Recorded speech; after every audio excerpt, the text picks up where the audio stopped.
Assalamualaikum warahmatullahi wabarakatuh. Bismillahirrahmanirrahim. Tabarakalladzi nazzalal furqana ala 'abdihi liyakuna lil 'alamin nadhira. Allahumma shalli wa sallim ala sayyidina Maulana Muhammad wa ala alihi wa sahbihi wa barik wa sallim asma'in amma ba'du.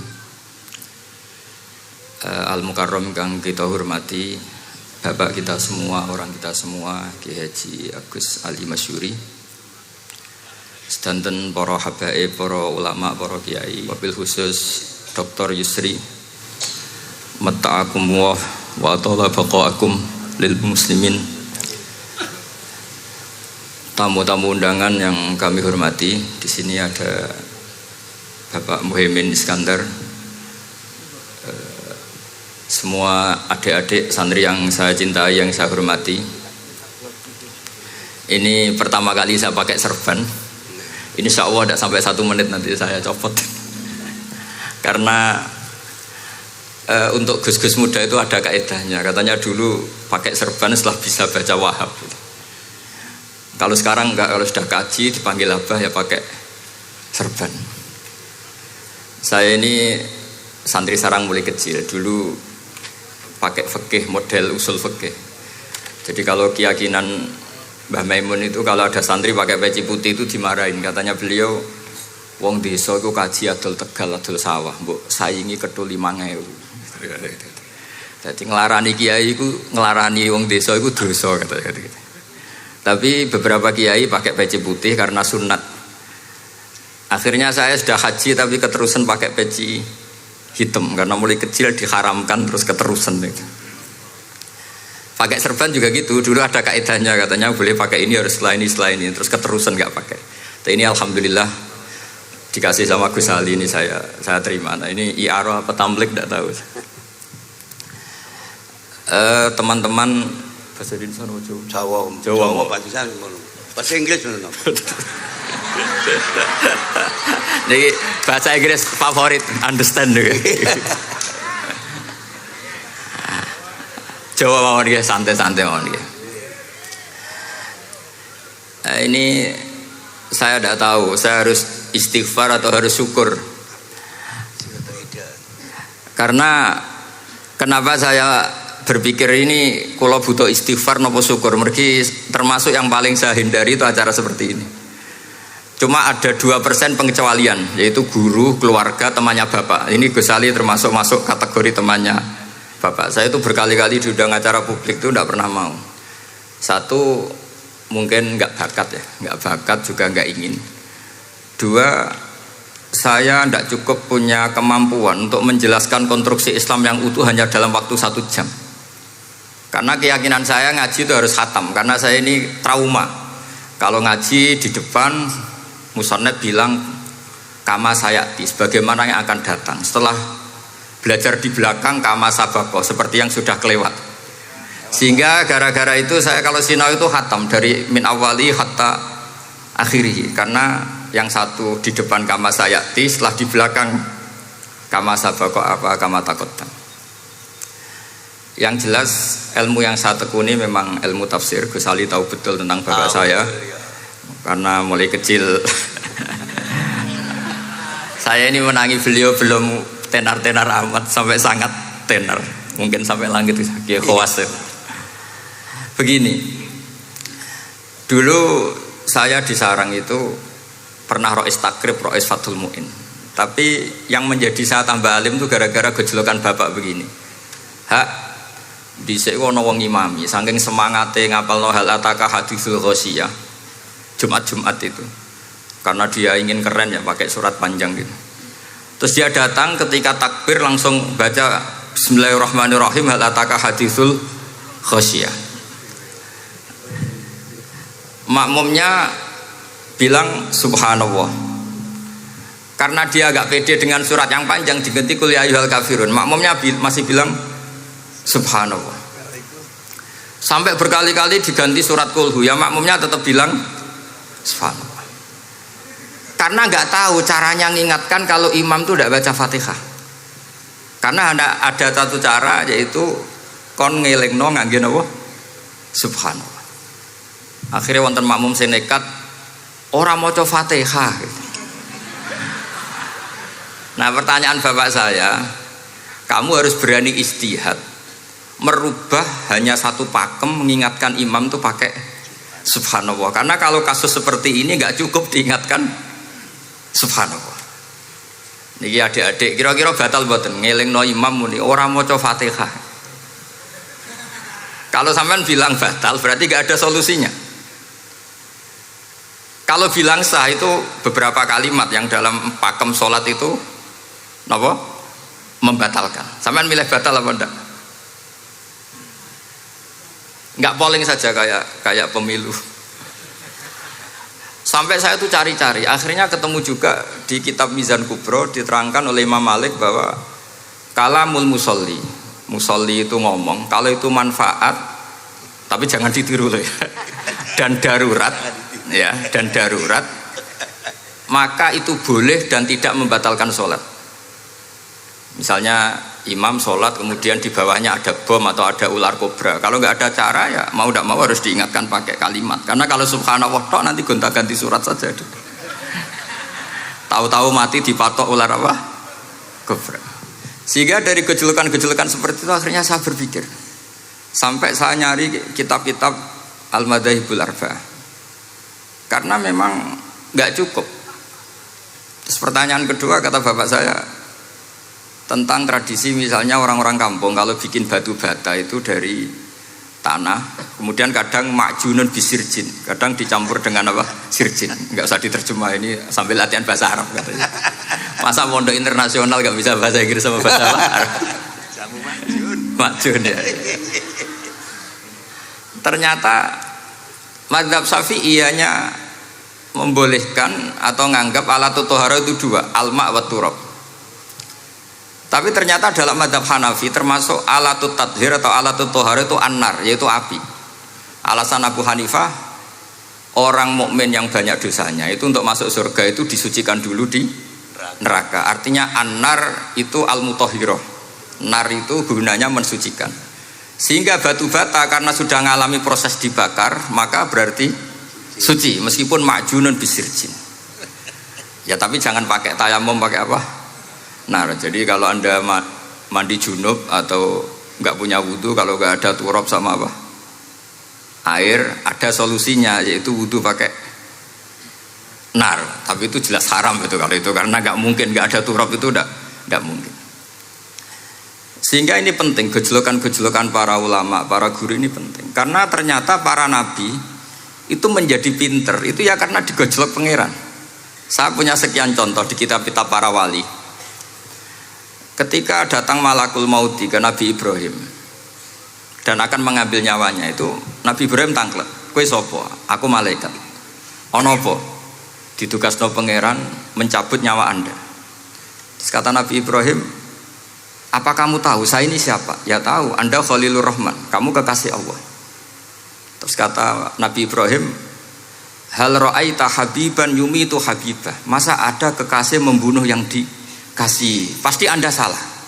Ya karena malaikat gak pernah ngaji di sini, di progresif ini, dia tidak bisa jawab.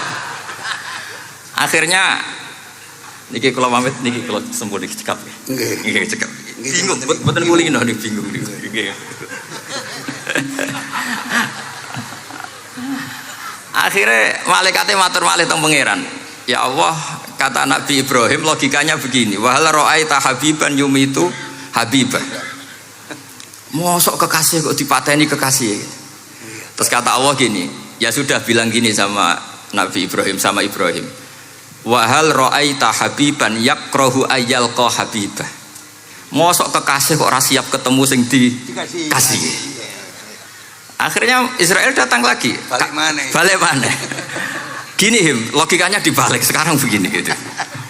Wahal ra'aita habiban yakrahu ayyalqa habibah. Terus Ibrahim bilang oke ya, gak masalah, sudah. Artinya apa? Kita ini diajari satu logika. Logika apa saja? Ini Allah. Sehingga ya memang normalnya hidup tuh cerdas. Kata Ghazali, cerdas nyikapi apa? Realitas. Ini penting saya utarakan. Saya punya sekian contoh kecerdasan para nabi.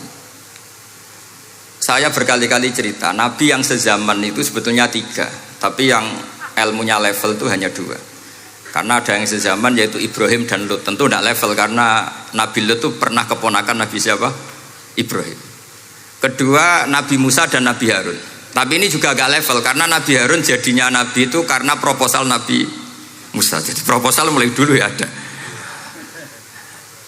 Nah, Nabi Musa kita tahu adalah al-sak. Al-sak itu kalau ngendikan itu lesannya agak cedul ya. cedul. Ini nanya jejer ke sana. Jadi kalau nggak bisa tanya ya. Bahasa Arabnya pokoknya al-sak, cedul ya. Cedul. Karena masyhur ya kita tahu cerita itu Musa yang kecil itu beling. Jadi nak digendong Fir'aun itu dicabuti jenggote. Padahal masih kecil. Sesuai Fir'aun curiga dasar Bani Israel. Lama-lama dia memutuskan sepatah ini aja ini jelas darah-darah Israel. Kita tahu Fir'aun adalah orang Kipti, orang Mesir. Setelah berkali-kali gitu terus tanya gini sama Asia, ini anak ini sudah bisa mikir, memang dasar Bani Israel jadi gak suka orang Kipti. Orang bah cah cilik biasa gak masalah. Singkat-singkat terus dites ada jamroh, ada bara api sama apel. Sebetulnya Musa ini sudah tahu mau ngambil apel, tapi kalau dia ngambil apel dibunuh sama Fir'aun berarti bisa membedakan. Akhirnya sama Jibril diarahkan ngambil apa? Api jamroh tadi. Akhirnya agak ditelan terus menjadi lesannya apa? Cedul. Sampai sepuh jadi nabi tetap begitu. Makanya beliau ngendikan Rabbi shrah li sadri wa yassir li amri wahlul 'uqdatam min lisani yafqahu qawli. Terus proposalnya itu tadi waj'al li waziram min ahli Haruna akhi. Sebagian ayat lebih jelas lagi yaitu wa akhi Harun huwa afsahu minni lisanan fa arsilhu ma'iyya rid ayyusaddiquni. Jadi dan saudara saya Harun lebih fasih berbicara daripada saya. Jadi kualitas ilmiahnya bagus Musa tapi jubirnya itu Harun. Ya kira-kira kayak Mbah Lim dulu ya. Iya Mbah Lim. Ya. Jadi ini saya jubirnya Gus Ali, saya Harun, ini Musa. Maksudnya kaya karena sudah ada nabi. Singkat cerita karena Musa itu agak alsak sehingga Harun ini ya nggak levelnya. Padahal sezaman, sehingga ya nggak pernah bantah-bantahan, nggak pernah adu argumen. Yang benar-benar Nabi sezaman dan kemudian sering adu argumen adalah Isa dan Yahya. Kita tahu umurnya ya imbang, kualitas al-mazaya wal wa'il juga imbang. Nabi Isa kita tahu wa yukallimun nasa fil mahdi wa kahla. Mulai kecil bisa ngendikan, ya sudah pinter. Nabi Yahya kita tahu ya Yahya khudil kitabah bikuwah wa atainaul hukma sabiyya. Jadi sama-sama pintar. Wa hananan min ladunna wa zakah wa kana taqiyya. Itu dua beliau ini menjadi satu manhaj besar dalam Islam. Itu kalau main ke salah satu kampung, itu Nabi Isa tanyanya aneh. Aina syirarun nas? Orang-orang yang jelek-jelek itu di mana? Orang-orang fasik itu rumahnya mana?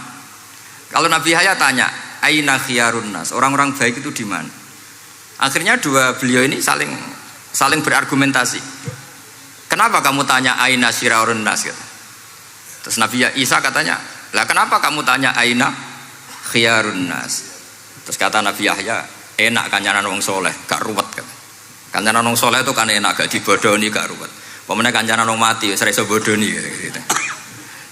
Masyhur itu cerita Gus Dur, Gus kenapa sering ziarah? Sekancanan wong urip sumpek. Iya. Wong mati gak tau bejo. Wong mati ora tau bejo. Ini teman ziarahnya Bapak. Wong mati ora tau bejo. Ya. Itu ya ini santai-santai saja, relax saja. Karena saya sudah tahu mau ngomong apa. Nanti kalau ingin serius ya ngaji sama saya, harus khatam biar enggak jadi korban kama sayati sama kama takodam. Akhirnya Nabi Yahya gantian tanya, kenapa kamu tanya aina syirarun nas? Itu masyhur beliau. Ini dalam kitab Tabaqatul Asfiya karangan Abu Nu'aim al-Asfihani. Riwayat Sufyan bin Uyainah, gurunya Imam Syafi'i. Jawabnya Nabi Isa unik. Ana an-nabiyyu, saya ini nabi. Biman zilatit tabib. Nabi itu ibarat dokter. Udawil mardo. Di mana-mana dokter itu cari orang sakit. Makanya di NU itu banyak kiai-kiai yang nangani orang-orang fasik. Dakwah nih wong nakal-nakal itu ya ada khazanahnya, asal gak keterusan katut gitu saja. Jadi kalau kamu niru Gus Mek itu sebenarnya konsepnya satu, asal ada bukti jadi wali dan tidak katut. Kalau ndak ya tidak usah. Gak usah wae kata Gus Ali sudah. Kalau nggak kelasnya jangan. Sehingga dua beliau itu jadi khazanah besar. Misalnya Anda jadi kiai di daerah-daerah yang Islamnya sudah maju. Mungkin Anda ini hanya mendapat fasilitas dari Islam. Makanya saya sendiri secara pribadi, misalnya kecelok pinter, tah ranking, tah juara musabaqah tilawatil Quran, kadang dari sekian prestasiku untuk umroh mendapat. Karena kita punya prestasi di daerah yang prestis. Sementara teman-teman kita, makanya ini kalau ada santri progresif yang nggak pinter, tak kasih ijazah, tak kasih support. Barokahnya tidak pinter, akhirnya hidup di daerah tertinggal. Barokahnya hidup di daerah tertinggal, Anda muassisul ma'had, Anda muassisul masjid. Sing prestasi hanya mendapat dari negara, yang tertinggal malah memberi kontribusi. Akhirnya apa? Lama-lama ini yang prestasi coro Jawa ngatok tomak. Saya dapat apa?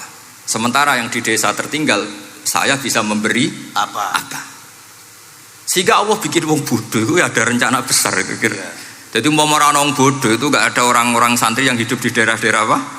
Tertinggal. Main golek prestasi, golek umroh. Sambil sing imami masjid haram barang. Terus kapan dakwahnya? Karena yang diburu itu mendapat, bukan memberi. Ini bahaya sekali bagi Islam. Sehingga tradisi guru-guru kita, nah santri pinter yo dilem, santri bodoh yo dilem, santri bulet yo dilem, santri setengah bulet ya dilem, kabeh kawulane pangeran. Kok ana hikmahe dhewe-dhewe kata gitu. Tapi ini bukan justifikasi atau melegitimasi kenakalan anak-anak Anda. Ini mau cerita ilmiah. Kemudian ada perdebatan lagi. Dan ini nanti terusannya adalah al-ulama warasatul anbiya. Sayyid Abdul Al-Haddad itu masyhur. Kalau ada orang sowan ditanya, kiaimu nak mulang tau nangis? Mboten nate. Lereni ngaji wek wong ngono iku. Atine atos gitu. Tapi Abdul Hasan Asyadzili kalau ada orang tamu tanya, kiaimu nak mulang tau guyu? Mboten nate. Lereni wong ra iso syukur gitu. Jadi ini dua kutub besar. Siapa yang nggak tahu kewalian Abdul Hasan Asyadzili? Siapa yang nggak tahu kewalian Sayyid Abdul Al-Haddad?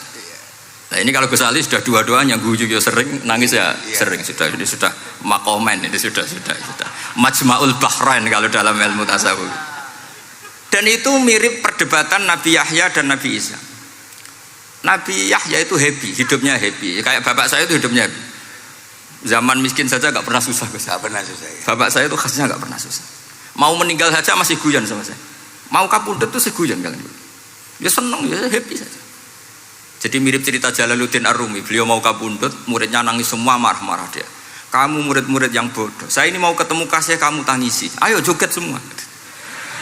Makanya kalau ada orang mati kok ceria itu karena madzhab Jalaluddin apa? Ar-Rumi. Masyhur itu. Ini malam pengantin saya, kenapa kamu nangis? Makanya jadi mitos kalau mimpi jadi manten tuh mau mati. Karena kalau Jalaluddin Rumi istilahkan kematian itu adalah pengantin. Umar bin Abdul Aziz, salah satu khomisul khulafa masyhur itu. Ketika mau kapundhut orang nangis semua juga dia marah. Memangnya saya mau kemana kok kamu tangisi? Ila khairi madhubin ila khairi rahimin, ila arhamir rahimin. Timbang kumpul kon sumpek. Atok mati katanya. Memangnya saya mau kemana kan? Ila khairi madhubin ilah, kedat yang terbaik yang kita tuju. Ini mirip Nabi Yahya. Sehingga Nabi Isa ngejlok, mali aroka dohikan ka'annaka ta'manu min makrillah. Kamu kok sering senyum, sering guyu, ngakak-ngakak, seakan kan kamu tuh tidak pernah akan kena siksa. Nabi Yahya gantian bales, mali aroka abisan ka'annaka taqnatu min rahmatillah. Lah kamu merengut terus koyo ora ono rahmate pangeran saja. Ini terjadi madzhab antara Abdul Hasan Asyadzili dan Sayyid Abdul Al-Haddad. Sayyid Abdul Al-Haddad juga diikuti banyak kiai. Itu kalau habis sholat tuh masih susah, diterima enggak, sholat kita makbulah apa enggak, puasa kita makbul apa enggak, sujud kita makbul apa enggak. Tapi kalau Abdul Hasan Asyadzili, kalau ada orang tanya gitu dimarahin.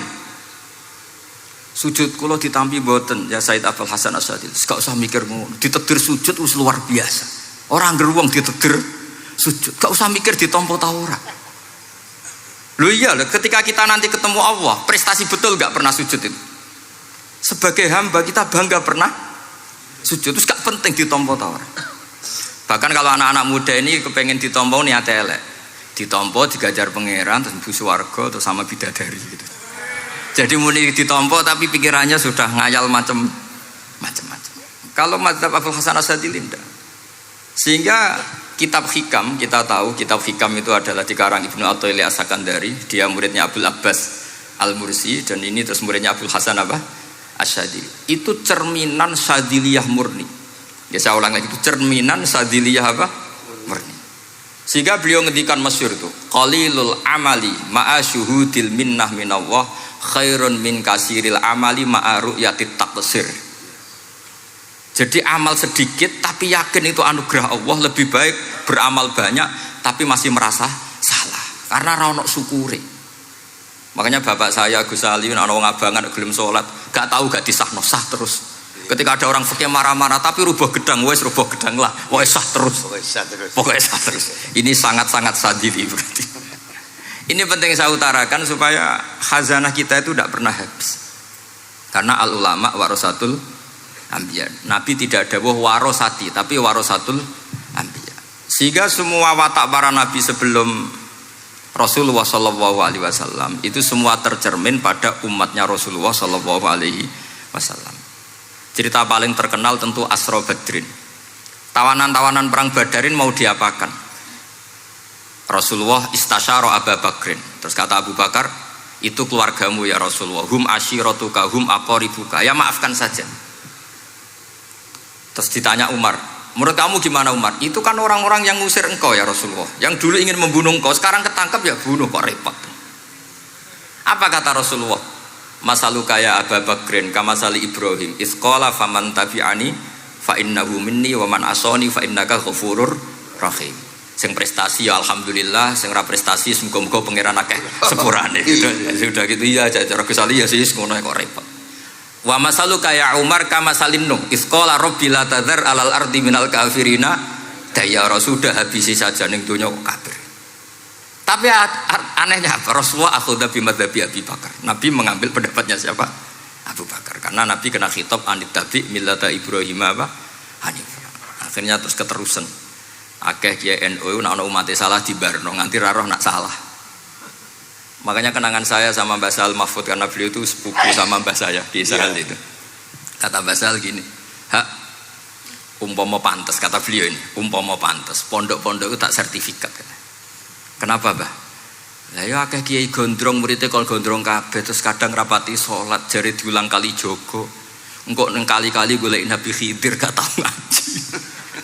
Lah ngene ku nak ditakoki afiliasine kok NU gitu. Mau disertifikat, jadi distandarkan.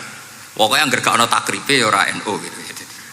Karena nanti kalau gak disertifikat ini terus khayal-khayal macam-macam ini rata-rata kan afiliasinya juga ngeklaim NU. Padahal ya itu tadi. Jadi diulang kali jogo langsung diulang macam-macam. Ini penting saya utarakan karena standarisasi ini penting. Caranya gimana? Kita harus sebanyak mungkin baca khazanah Islam. Makanya Imam Ghazali, kayak apa pinternya Imam Ghazali? Beliau di akhir kitab Ihya ngendikan wa alaika bimudawamati mutalaati kitab khilyatil auliya wa tabaqatil asfiya. Sehingga kita akan punya khazanah yang luar biasa. Saya punya banyak tentang kearifan ya para ulama-ulama dulu. Di antaranya dulu saya sering diceritain bapak tapi gak paham, tapi setelah saya ngaji lama-lama paham.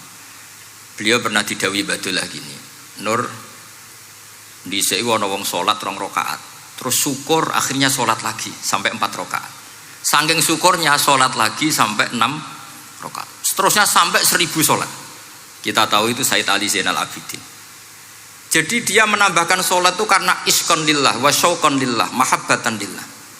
Bukan kayak kita, karena ingin sholat 1000 rakaat dibagi sekian menit terus kenanya 2 jam. Jadi kayak kita taraweh lah 20 menit, 20 rakaat dibagi sekian kenanya 7 menit. Pentingnya apa? Meskipun kita tidak akan mengalami seperti itu, tapi kita menjadi tahu ketika Rasulullah SAW ngendikan wa qurratu aini fis shalah. Bahkan Nabi kalau banyak masalah itu Nabi yataraddad, mutaraddidan di dalamnya. Setelah mutaraddidan agak panik, Nabi tanya gini sama Aisyah, aina Bilal, aina Bilal. Bilal kemana, Bilal kemana? Setelah Bilal notok, tok tok tok tok. Ya Rasulullah as-sholat. Arifna ya Bilal, arifna ya Bilal. Saya kasih istirahat ya Bilal, saya kasih istirahat. Karena roh dunya, roh politik, roh kebudayaan, roh dulur bulet kabeh. Sing ra bulet mok sitok hubungan ambek Allah Subhanahu wa taala. Maka disebut as-sholat rohatul mukmin. Apa yang terjadi? Ashabu Rasulillah ketika Sayyidina Umar ditusuk oleh Abu Lulu al-Majusi, tentu pakai kira-kira ya panah yang kayak pancing. Jadi kalau sudah dimasukkan kadu cabut itu sakitnya minta ampun. Apa kata Umar? Nanti cabut ketika saya sholat. Karena sekali sholat dan setelah itu dicabut nggak terasa. Ya, kalau sholat kita ada nyamuk ya sudah. Ini penting saya ceritakan sampai ada wali ditawarin Allah, silahkan masuk surga, tanya, ya Allah di surga ada sholat enggak? Kalau tidak ada sholat enggak lah katanya. Karena dia nggak bisa membayangkan nikmat tanpa sholat. Sehingga penting sekali kekaguman-kekaguman ini. Ketika Sayyidina Umar wafat, di antara yang pertama ditanyakan adalah yang bunuh saya siapa? Itu Hulamul Mughirah kan? Abu Lulu al-Majusi. Beliau spontan langsung ngendikan gini. Alhamdulillah alladzi ja'ala maniyati biyadi rajulin lam yasjud laka sajdatan tuhajuni biha yaumal qiyamah. Matur nuwun Gusti, saya dibunuh oleh orang yang enggak pernah sujud. Kalau saja dia pernah sujud, saya tidak berani maksudkan dia. Jangan-jangan sujud itu engkau terima kemudian dia min ahlil jannah. Kayak apa pentingnya kenangan sujud? Rasulullah juga pernah ngendikan nanti kalau dunia sudah ruwet, as-sajdatul wahidatu khairun minad dunya wa ma fiha. Satu sujud lebih baik ketimbang dunia seisinya. Karena itu kelayakan kita sebagai hamba. Makanya Abu Hasan Asadili ngendikan, sudahlah kafal amilina jazaan an radhiyaka laka ahlan. Sudah ditakdir ngamal sudah harus syukur. Kok mikir ditompo ta ora usah, gak penting. Itu madzhab Abu Hasan Asyadili. Dan itu ditiru para kiai-kiai kita. Madzhab Said Abdul Haddad juga ditiru kiai-kiai kita. Sehingga sedekah Rasulullah ketika ngendikan al ulama warasatul anbiya. Ini penting saya utarakan karena khazanah kita biar tetap kaya. Makanya masyhur dalam Manaqibul Ghazali kita tahu Imam Ghazali itu orang yang luar biasa, pengarang Ihya. Saya punya banyak karangan beliau, Al-Arba'in Al-Usul. Tapi yang paling saya cintai tentu Ihya, kitab Mustasfa, kitab Qawaid Fikih itu Usulul Fikih. Manaqibul Ghazali adalah Rasulullah pernah jejer Nabi Musa. Terus Rasulullah ngendikan ulama ummati ka anbiya'i Bani Israel. Terus kata Nabi Musa, yang benar saja, masa ulama kok kapasitasnya kayak Nabi, apapun hebatnya itu nggak mungkin lah kapasitasnya kayak Nabi. Terus kata Rasulullah, ya sudah buktikan saja. Terus dipanggillah Imam Ghazali. Ketika dipanggil, ini katanya Ghazali kata. Ditanya sama Nabi Musa, siapa namamu? Ana Muhammad bin Muhammad al-Ghazali at-Tusi asy-Syafi'i. Mau jawabnya panjang. Terus kata Nabi Musa, kecangkeman gitu, cara Jawa itu kecangkeman, ditakoki jeneng kok jawabnya kakean. Terus kata Imam Ghazali, ya lumayan saya. Jenengan ditanya Allah sing ya alamus sirra wa akhfa saja jawabnya kelebihan katanya. Apa itu kata Nabi Musa? Wa ma tilka bi yaminika ya Musa. Qala ya asaya atawakkau 'alaiha wa ahusyu biha 'ala ghanami wa liya fiha ma'aribu ukhra. Jadi Nabi Musa ditanya, sing mbok gawa iku apa ta? Ini tongkat saya, tak pakai ini, tak pakai ini, tak pakai ini. Jadi masih banyak kelebihan jenengan timbang saya.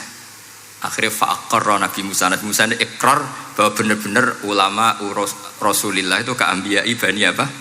Israel. Jadi khazanah-khazanah kecerdasan gini ini penting. Sehingga ketika ada kemacetan fikih, ada kejumudan fikih, tugas kita adalah memecahkan kejumudan itu. Misalnya begini, ini yang sering dilakukan Bapak saya dan Gus Ali. Kancanan wong fasik hukumnya piye? Ya ora oleh, wong kok kancanan wong fasik. Tapi kalau dibalik, bina wong fasik boleh ndak? Boleh. Syaratnya bina kudu ngancani. Jadi dibelokkan gitu aja sudah rubah. Hadza huwal fiqh. Yang dikatakan fikih ya seperti ini. Tapi orang-orang yang enggak ngerti detailnya fikih, apalagi usul fikih, fikih itu menjadi rumit. Makanya ahli sunnah itu luar biasa. Ada orang mati karena narkoba atau karena apa itu? Oplosan. Itu kiai cokre. Itu kiai-kiai alim biasa datang. Itu ya biasa mempersaksikan Nggih, mayite sae nggih. Nggih. Padahal orang itu enggak percaya ini orang mati cokre kok apa? Sae. Padahal dia di kiainya bilang gini, wis sae saiki wis iso nakal katanya. Maksudnya sae sudah mengakhiri semua kenakalannya lewat apa? Lewat kematian tadi. Karena itu doa Rasulullah. Rasulullah itu kalau ngedikan itu luar biasa. Allahumma ij'alil hayata ziyadatan li fi kulli khairin wal mauta rohatan li min kulli syarrin. Ya Allah, jadikan hidup ini ziyadatan li fi kulli khairin. Jadi anggap saja kalau hidup itu berarti potensi tambah baik. Anggap saja kalau mati itu akhir dari segala keburukan. Berarti orang cukri ini mati itu baik apa buruk? Baik, karena dia sudah tidak bisa buruk lagi. Makanya saya nah ini khazanah yang luar biasa. Karena tadi kematian adalah ar-rohah min kulli apa? Syarrin. Nah ini sesi kedua, mungkin ini tinggal seperempat jam atau setengah jam. Saya ini karena biasa ngomong lama. Saya mau menerangkan kalimat tauhid. Ini penting sekali. Kalimat tauhid itu kata Ibnul Qayyim Al-Jauziyah dalam kitab Zadul Ma'ad. Ini kitab kesayangan Sayyid Abdul Al-Haddad. Sampai beliau ngendikan, ya letani minha iddatan nusakhin li uhdiyaha ila tullab. Semoga saya punya naskah banyak yang mau saya hadiahkan ke santri-santri. Saking pentingnya kitab apa Zadul Qayyim. Itu beliau mengartikan la ilaha illallah itu luar biasa. Kalimat ini adalah kalimat super. Allah bikin surga juga demi kalimat ini. Siapa yang menerima kalimat ini maka masuk surga. Yang menolak kalimat ini maka dimasukkan neraka. Kita tahu neraka itu kalau ada batu dicemplung itu sampai ke bawah itu nunggu 70 tahun. Kayak apa kedalamannya? Bego siapa saja tidak akan bisa itu bikin apa? Neraka. Karena kalau batu dijatuhkan nunggu 70 tahun itu sampai kok riha. Itu dibikin juga untuk orang yang menolak la ilaha illallah.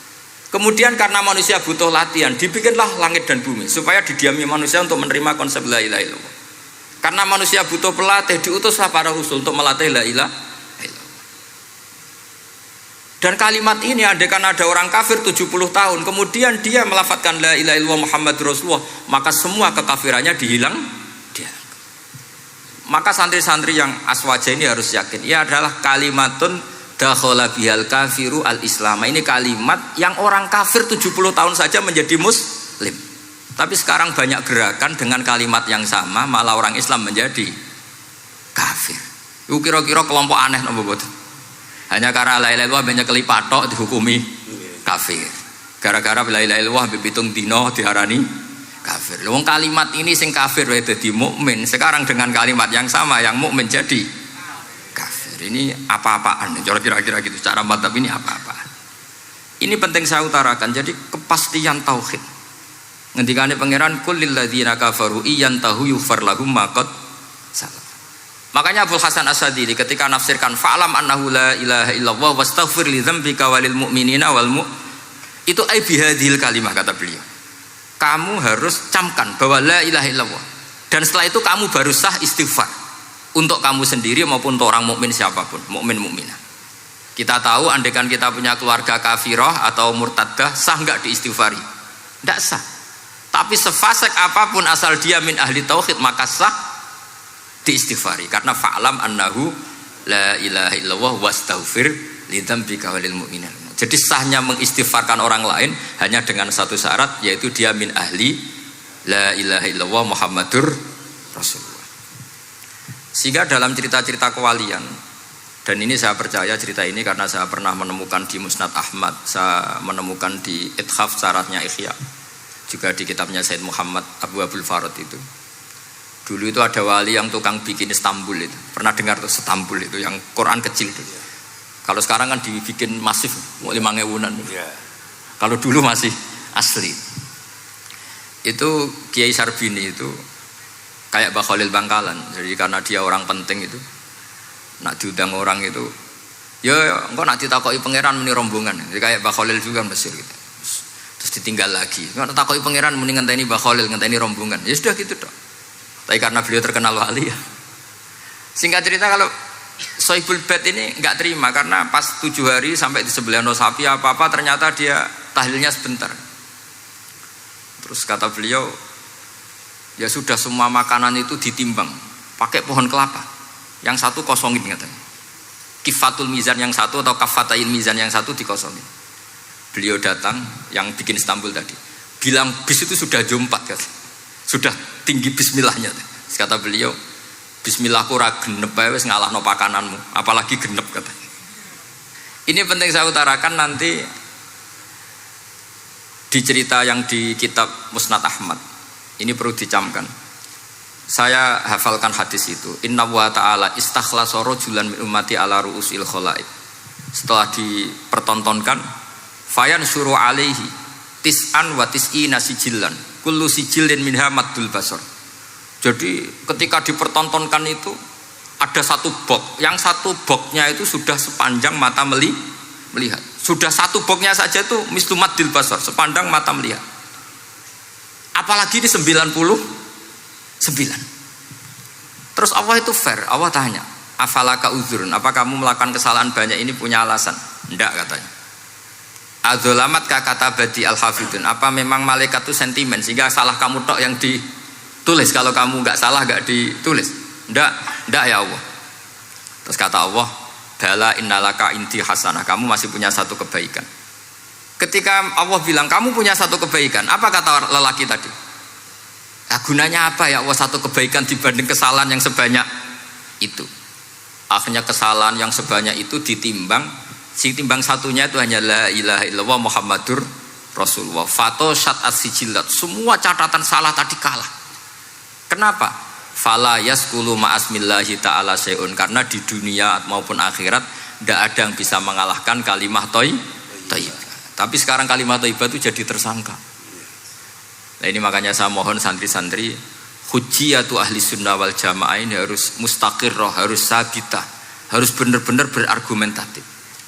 Sehingga kita tahu setahu-tahunya bahwa kalimat ini adalah kalimat yang orang kafir saja menjadi muslim. Masa dengan kalimat yang sama orang mukmin menjadi kafir. Ini penting saya utarakan karena kita harus terus belajar hujjah. Caranya gimana? Ya diantaranya tadi belajar kitab Ihya, beberapa kitab, sehingga khilaf-khilaf fikhiyah meskipun kita tidak bidangnya misalnya, itu tetap punya kualitas yang luar biasa. Saya sampai sekarang menerima sorogan kitab Mahalli, itu di situ ada perdebatan unik. Boleh enggak misalnya jenazah itu diletakkan di belakangnya yang sholat? Kata kaul awal enggak boleh, di mana-mana jenazah itu ya di depannya orang apa? Sholat. Tapi kata kaul sani, ya boleh saja jenazah itu tidak imam katanya. Iya. Sehingga pentingnya kaul sani adalah kalau Anda di Arab Saudi, itu jenazah-jenazah tetap di kamar mayat. Kemudian yang sholat ya di depan jenazah. Karena kalau dipaksakan di depan berarti jenazahnya di dekat apa? Ka'bah. Kayak apa kreditnya Mekah. Nah, meskipun kita tidak melakukan itu karena nanti dianggap aliran apa? Sesat, ada jenazah kok di belakang kita sholat apa? Di depan. Tapi ini ilmu harus kita dengar. Iya. Begitu juga khilafnya kaul qadim dan kaul jadid. Menurut kaul jadid, yang namanya sujud itu harus 7 anggota. Iya. Karena kata Rasulullah SAW, umirtu an asjuda ala sab'ati a'zumin al-jabhah wal yaden wal rubbaten wal kodamen. Berarti al-jabhah 1, yaden 2, kodamen rubbaten 2, kodamen 2. Sehingga kalau kiai-kiai fanatik fikih ku nak ana anak sujud ngongkrong dipetel-petel dong. Mergo supaya 7 apa? Anggota. Tapi kata Imam Syafi'i dalam kaul qadim, kata beliau wayah tamilu, mungkin saja sujud itu cukup pakai jabhah. Karena dalam doa Nabi itu hanya sajadalaka wajhi wa sam'i wa basori, tidak ada Nabi dongo sajadalaka wajhi wa yadi wa rubbati wa qadami. Jadi kecerdasan ulama-ulama dulu itu luar biasa. Sehingga kalau kita baca pembanding-pembanding itu, lama-lama kita menjadi cerdas. Ini yang terakhir saya cerita tentang Imam Ghazali. Dulu banyak orang yang bermadzhab pentingnya uzlah. Sehingga banyak ulama yang uzlah, alasannya kumpul wong serepot tok, paling gak ngerasani wong lah, minimal dosanya ngerasani wong. Singkat cerita banyak ulama yang uzlah, kemudian umat ini dipimpin aliran-aliran sesat. Terus ulama yang uzlah itu diparani sama ulama yang sudah jadi wali. Ya akalatal hasis, karena dia di hutan sehingga makannya hanya rerumputan. Taraktum ummata Muhammadin sallallahu alaihi wasallam fi aidil mubtadi'ah. Betul uzlah itu baik, tapi membiarkan umatnya Nabi dipimpin orang-orang yang sesat. Makanya kita terima kasih sekali Gus Ali ada di antara kita, membimbing kita, membina kita. Jangan terus dunia wis rusak tinggal nawa tidak bisa. Ini ummatur Rasulillah. Ummatun marhumah, ummatun mahfudhah, ummatun mar'iyah. Insyaallah apapun kondisinya kita tunggoni, baik dalam skala negara, masyarakat maupun kultural. Saya kira demikian. Wassalamualaikum warahmatullahi wabarakatuh.